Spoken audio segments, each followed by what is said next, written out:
You doing today, my man? I'm good, man. Good to be here. Good to talk Lakers front court, which is the topic for today. We're going to discuss who should start alongside Anthony Davis and LeBron James in that front court. The team added a variety of options in free agency between re-signing Rui Hachimura and extending Jared Vanderbilt. They also added Taurean Prince, Jaxson Hayes, and Cam Reddish, as well as Christian Wood, all of whom could make a case to start next to Anthony Davis and LeBron James. But really focusing on the fit with Davis. So with all that in mind, buddy, who do you have as the best option alongside Davis, and what position should they be playing? Yeah, man, there's a lot of viable options there for sure. The Lakers are deep. You could argue they're the deepest team in the league.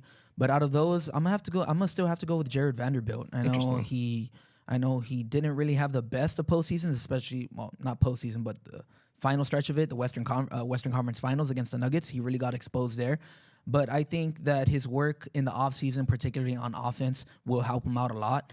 I mean, last season when he was in the starting lineup in the regular season with D'Lo, Austin Reeves, LeBron James, and Anthony Davis, they were a plus 22 in the small 167 possessions that they appeared in together.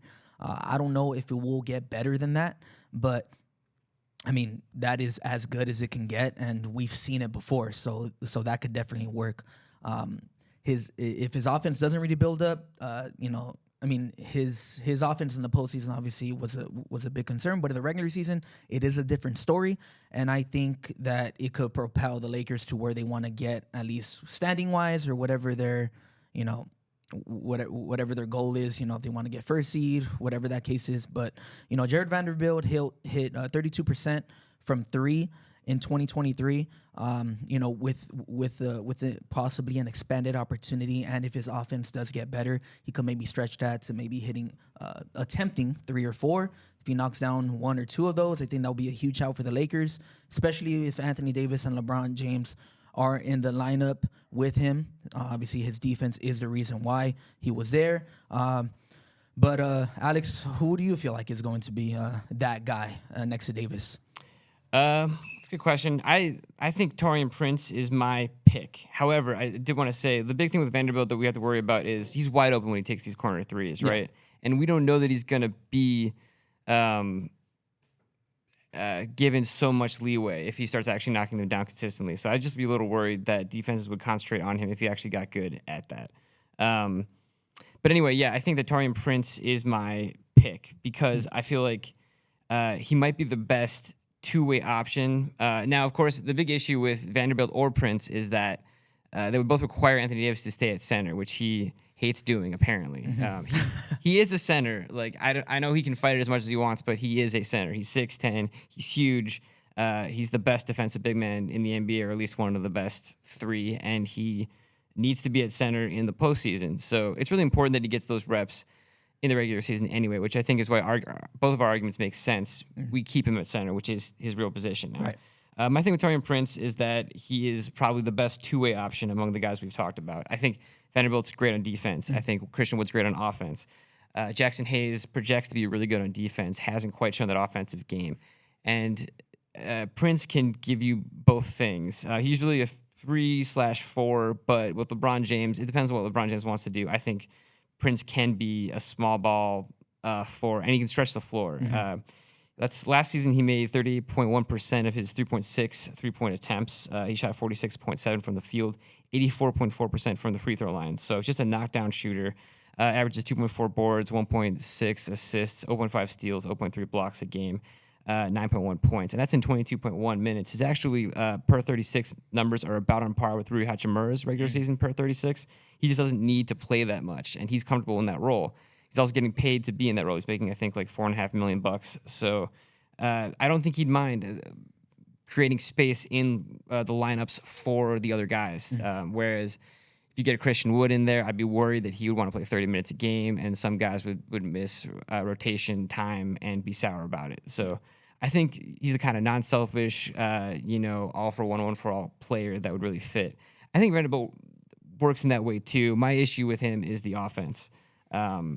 Is he a better defender than Taurean Prince? Maybe, yeah. But we know Taurean Prince can shoot at a high level from deep. And with LeBron James and Anthony Davis, who can't anymore, I just think you need a guy in that third, front court spot they can. Also, I like the flexibility. I wouldn't ever really play Vanderbilt at the 3 for an extended period of time, whereas Prince, you could play at the 3 or the 4 depending on the matchup. So yeah, I'm curious to see what they do. Ego-wise, I think Vanderbilt and Prince are both happy to come off the bench. So I wonder if they start someone we're not even thinking of. I wonder if they start Jaxson Hayes, which they talked about doing, and then Davis can play at the 4. But I don't know. What do you think about any of the other options? Yeah. So I was just about to tell you. I think that the more upside I think the more upside they can get is with Christian Wood because of his offensive prowess. Yeah. And I said this last week. I think if Christian Wood can be a eager defender, for lack of a better term, I think that he will be the best option for them because with him and Anthony Davis could play. He could switch over to 4 and 5, I believe, with Christian Wood on the floor because Christian Wood does have that height, that length, both on offense and defense. He has the ability to knock down the open shot, threes, create on the mid range and whatnot. So I feel like the best, just on paper, is Christian Wood and Anthony Davis. And if Christian Wood can work his way towards that, then I feel like that will be the best, not only on paper but obviously on the floor. I think just a lot of pluses right there with Anthony Davis and Christian Wood on the floor together, along with LeBron James. So Christian Wood will probably be my second option, but that's more. I gotta believe it. I gotta see it to believe it, right? Rui, obviously, we've seen what Rui can do next to LeBron James and Anthony Davis as well. A lot of exciting pieces here, but those two for sure. Rui, I feel like he's a little bit more stable.